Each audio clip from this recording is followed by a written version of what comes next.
Bab 655. Keluarga Sen. Mendengar kata-kata Sander Ye, wajah Pak Udin tiba-tiba menjadi gelap. Pasti keempat Jenderal Tao itu. Jenderal Tao. Mata Sander Ye menyipit. Mari kita bicara di tempat lain, jangan melawan. Sebelum Pak Udin bisa bereaksi, cahaya keemasan menyelimutinya, kemudian kekuatan misterius hendak memindahkannya menjauh. Dia hendak melawan, tapi teringat kata-kata Sander Ye, jadi, setelah ragu-ragu sejenak, dia memilih untuk tidak melawan. Segera, Pak Udin langsung diterima di pagoda kecil. Sander Ye berdiri dengan pedangnya dan menghilang ke pegunungan yang luas. Setelah Pak Udin memasuki pagoda kecil, dia bingung untuk beberapa saat, kemudian ekspresinya menjadi sangat serius. Waktu di sini berbeda. Ketika dia merasa ada perbedaan besar antara waktu di sini dan waktu di luar, hati Pak Udin tiba-tiba terasa seperti berada di luar kendali. Takut. Saat ini, dia hanya merasakan teror. 10 tahun di dalam pagoda adalah 1 hari di luar. Baru pada saat inilah Pak Udin menyadari bahwa dia terlalu meremehkan kultivator pedang muda di depannya. Asal-usul kultivator pedang muda ini jelas tidak biasa. Ketahuilah, benda ilahi semacam ini tidak tersedia bahkan di pasar Tao. Terlebih lagi, begitu benda ilahi semacam ini terungkap, pasti akan mengejutkan puluhan ribu dunia. Tepat ketika Pak Udin terkejut, Sander Ye muncul di hadapannya.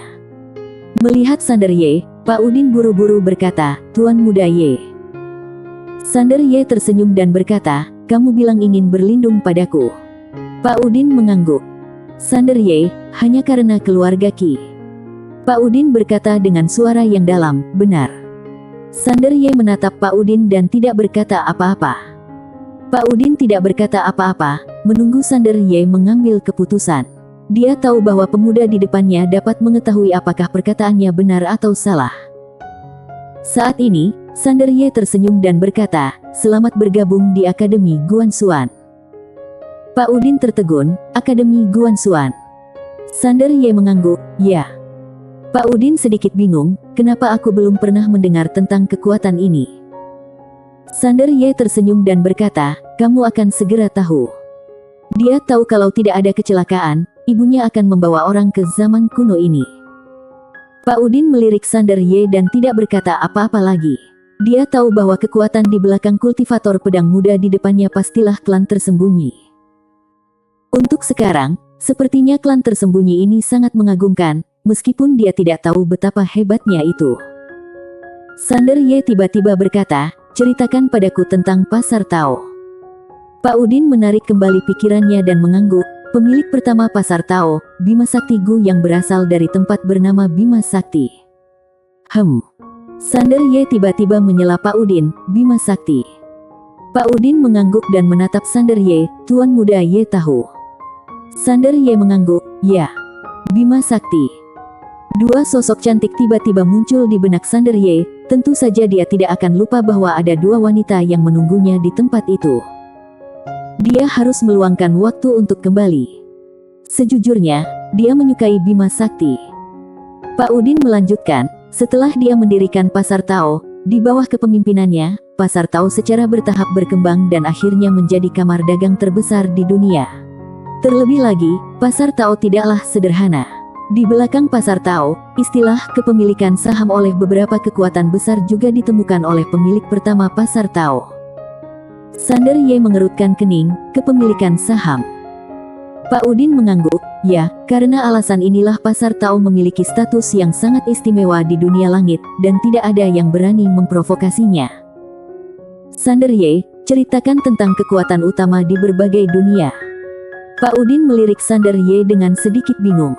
Tuan Muda Ye sepertinya tidak tahu apa-apa tentang dunia ini. Tanpa berpikir panjang, Pak Udin melanjutkan, ada 3 kekuatan paling kuat di dunia langit saat ini, termasuk keluarga Sen, klan Zen, dan klan siluman kuno di tanah kuno. Berbicara tentang ini, dia memandang Sander Ye, di antara mereka, Wan berasal dari keluarga Sen. Mendengar apa yang dikatakan Pak Udin, Sander Ye tertegun, "Wan berasal dari keluarga Sen." Pak Udin mengangguk, "Ya, hanya saja karena alasan yang tidak diketahui, Wan ini meninggalkan keluarga Sen, pergi ke era lama, dan menciptakan era alam semesta baru. Berbicara tentang ini, dia menggelengkan kepalanya sedikit. Kalau klan Sehen dibantu Wan saat itu, mereka pasti akan menjadi kekuatan super nomor 1. Sayangnya, tampaknya ada konflik antara Wan dan keluarga Sen, kedua belah pihak tidak pernah rukun. Sander Ye sedikit terkejut, karena dia tidak menyangka kalau Wan ini berasal dari keluarga Sen.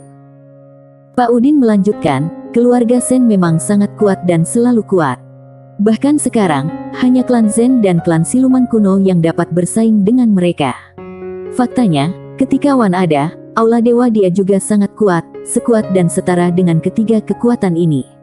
Tidak hanya itu, kekuatan pribadinya menduduki peringkat nomor 1 pada saat itu.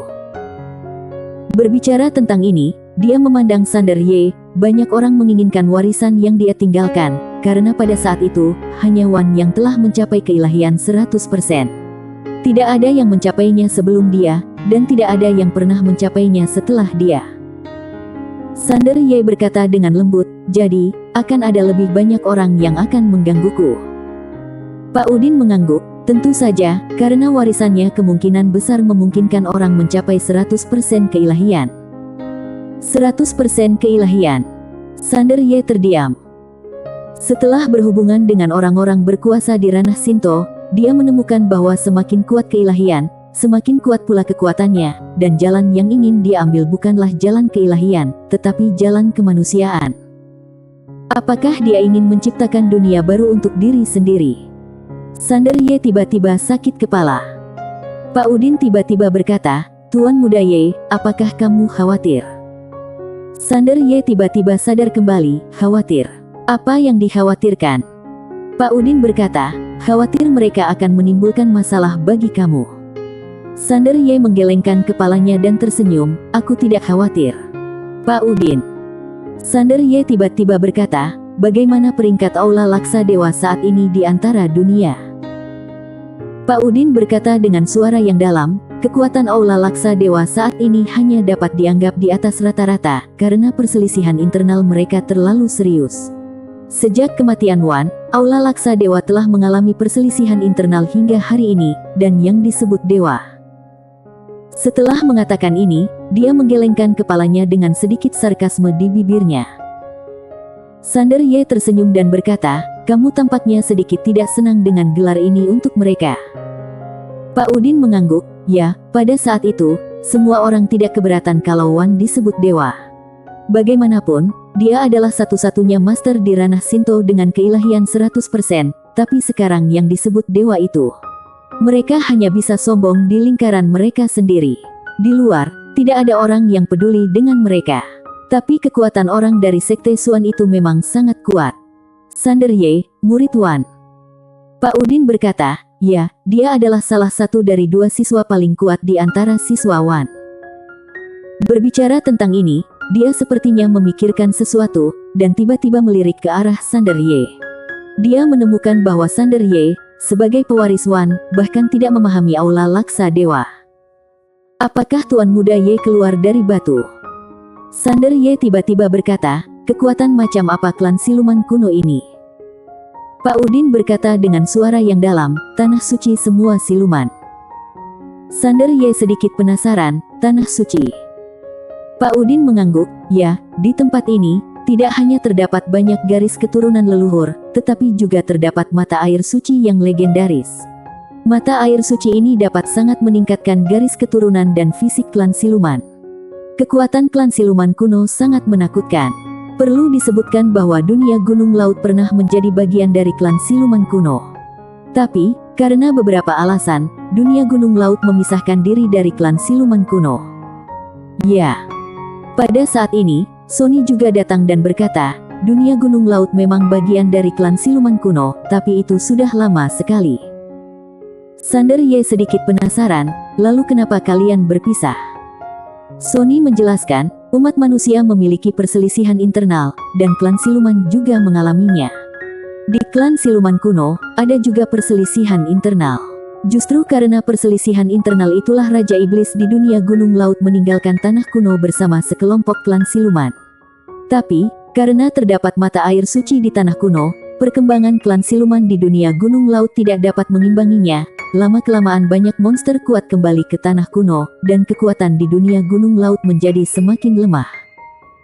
Setelah mengatakan ini, dia menghela nafas pelan. Dunia gunung laut sebenarnya memiliki masa kejayaan pada masa itu. Sayangnya, sumber dayanya tidak sebaik tanah kuno. Oleh karena itu, perkembangan selanjutnya menjadi semakin lambat dari tanah kuno. Sander Ye memandang Sony dan berkata sambil tersenyum, "Senior, pernahkah kamu berpikir untuk kembali ke tanah kuno?"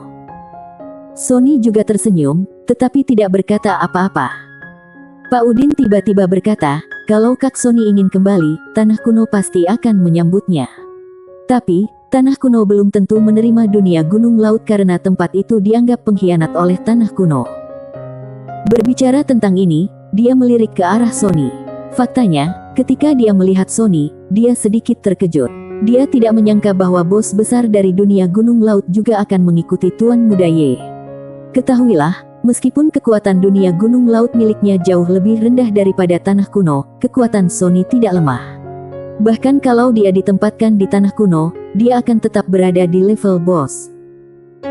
Mendengar kata-kata Pak Udin, Sony mengangguk sedikit. "Tanah kuno benar-benar tidak menyukai kami, tapi itu tidak masalah, selama semua orang hidup damai." Berbicara tentang ini, dia memandang Sander Ye dan berkata dengan suara yang dalam, "Tuan Muda Ye, situasi kamu saat ini tidak terlalu baik. Dengan warisan Wan, 100% keilahian, dan garis keturunan leluhur, godaan ini terlalu besar, banyak pasukan pasti akan mengincar." Sander Ye sedikit mengangguk, "Aku mengerti, tapi aku tidak bertarung sendirian." Pak Udin dan Sony sedikit bingung. Sander Ye hendak berbicara, tetapi saat ini, dia mengerutkan kening, cepat sekali. Setelah itu, dia meninggalkan pagoda kecil itu. Begitu dia meninggalkan pagoda kecil itu, 4 aura yang menakutkan langsung menguncinya. Bersambung.